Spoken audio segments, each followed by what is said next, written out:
So, Philippines, the next election, who will be the next president? So, regarding with politics, the church is neutral, means we don't promote and we don't destroy any participant or candidacy. The church mission is to preach the gospel of Jesus Christ and not to elect politicians. So, yun yung focus natin about Jesus Christ and the gospel. So, it's a separate regarding with the church and the government. So, separate siya dapat. And the church does not endorse, promote, or oppose political parties, candidates, or platforms. So, we don't oppose also. So, if we see na yun yung the best ng other member or other people, so yun man yung sinusuportahan nilang candidate, so what happened is that we throw something or we insult them by showing them, oh, ano ba yung candidate mo? Parang hindi naman alam or mga kahit totoo siya, di ba? So, we have to be neutral and to respect other people's opinion and what they believe. So, we don't use the church also to endorse kung sino yung mga sinusuportahan natin na candidacy. So, if we talk in the congregation, we should avoid it. Dapat separate siya. So, allow its church building members' needs or other resources to be used for partisan political purposes. So, even the building, we're not allowed to gather or to use it for politics, no? Parang magpunta sila at to show something or to do something na pakita lang ng maraming pinapakita na way para makuha yung loob ng every member of the church or to show that the church is supporting that politic. So attempt to direct its member as to which candidates or party they should give their votes to. The policy applies whether or not a candidate for office is a member of the Church of Jesus Christ of Latter-day Saints. So even if you are a member of the church and you run for a candidacy, so you are not also allowed to use the members or the leaders of the church or even the building to para makagather at to use that platform, at to use that para maghakot ng mga supporter for your election or for that candidacy. So attempt to direct or dictate to a government leader. So we don't have to make the choice of every member kung ano yung i-vote nila, di ba? The church thus encourages members to play a role as responsible citizens in their communities, including becoming informed about issues and voting in elections. So in-encourage tayo to be responsible. I mean, we have to know, really have to be responsible kung sino talaga yung pinaka-best na we should choose. So kung sino man yung nag-run ng president, we have to know their background, we have to study, we have to know, to gather some information and to know the fact about it. So, ano ba yung mga qualities ng isang great leader or to be the president of a country? So for me, a great leader is knowledgeable, has the skill, has the experience, and also have the heart also to devote their time and to devote also their energy in helping every Filipino and also to improve our country, both economics, saka yung mga necessity ng Filipinos. So, does he have the knowledge? Does he have the skill? So, those are the things we have to know and to see. Next is to allow its church building membership list or hindi ba yan? Tapos na yan. So, expect its member to engage in the political process in an informed and civil manner, respecting the fact that members of the church come from a variety of backgrounds and experiences and may have differences of opinion in partisan political matters. So, we have different backgrounds, we have different mga varieties that could influence us to make that decision. So, depending also what we know, kung ano yung na-gather natin information, why we believe that that candidacy should be the next president. So, as I observe lang so mostly from Visayas and Mindanao, they have common choice. So sa Luzon, medyo yun yung medyo hindi pareho ng candidacy. So parang nagkaroon ng division. But we have to respect its different background and opinion, kung ano yung pinaka-best.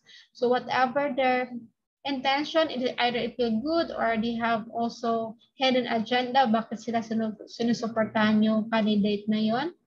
So I know that there are a lot of us have made also a wrong move, or how do we take some other people opinion why he support that politics, kasi minsan kasi iniisip natin na hindi man yung karapat dapat, he shouldn't be that, he or she shouldn't be the next president, because what we think is hindi siya capable, or hindi siya someone na merong qualities to be a great president also.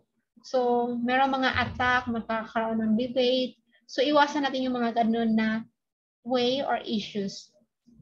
Let's just respect and let them make their own decision also. So, kung meron kang sinusuportahan, if you post that on your Facebook, then show them why you support that.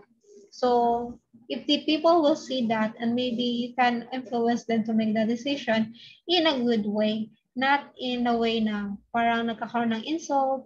So kung wag din tayo ma-offend kung iba yung sinusuportahan nila na candidacy. So minsan nagkakaroon na tayo ng mga samaan ng loob dahil lang sa mga different opinion natin. So reserve the right as an institution to address in non-partisan way issue that is believed as significant community or moral consequence, or that directly affect the interest of the church. So kailangan lang natin na if we are supporting someone, we have to be clear na hindi part ang simbahan doon. In the United States, where nearly half of the world's Latter-day Saints live, it is customary for the church at its national election to issue a letter to be read to all congregation, encouraging its member to vote, but emphasizing the church's neutrality in partisan political matters. So, nagkakaroon ng congregation yung meeting or announcement that we should be responsible and we should vote, but the church will never encourage every member to vote the same person or the same candidate. I just give them the advice that they should make the best decision or judgment and to vote wisely. So relationship with government, elected officials who are Latter-day Saints make their own decision and may not necessarily be in agreement with one another or even with a publicly stated church position. While the church may communicate its view to them as it may to any other elected official, it recognizes that these officials still make their own choices based on their best judgment and will consider and with consideration of the constituency whom they were elected to represent. So separate talaga kung if ever they win or they have already a position in the government. So they will make their own choices, and the church is not included with their decision making. So separate siya talaga. So we should not be the church should not be involved in any manners of the government, even though that official is also a member of the church. It's really separate. We focus on the gospel of Jesus Christ in establishing the kingdom of God. So the government has its own way, or yung issues niya doon lang. At yung simbahan, ito lang din. Separate siya talaga. So, there's an addition about political party participation of presiding church officer. In addition, the first presidency letter issued on June 16, 2011, which is restatement and further clarification of the church's position on political neutrality. The policy applies to all full-time general authorities, auxiliary presidency, mission president, and temple presidents, and should limit their personal participation in all political party activities. The policy is not directed to full-time church employees. So, yung mga merong katukulan na mga presidency. So katulad ng nabanggit ko earlier, they are not allowed also to participate in any political party activities like mga campaign or any on it. They should not be involved. So that I strongly suggest that they can vote, but they just have not to campaign during the time they are in that position.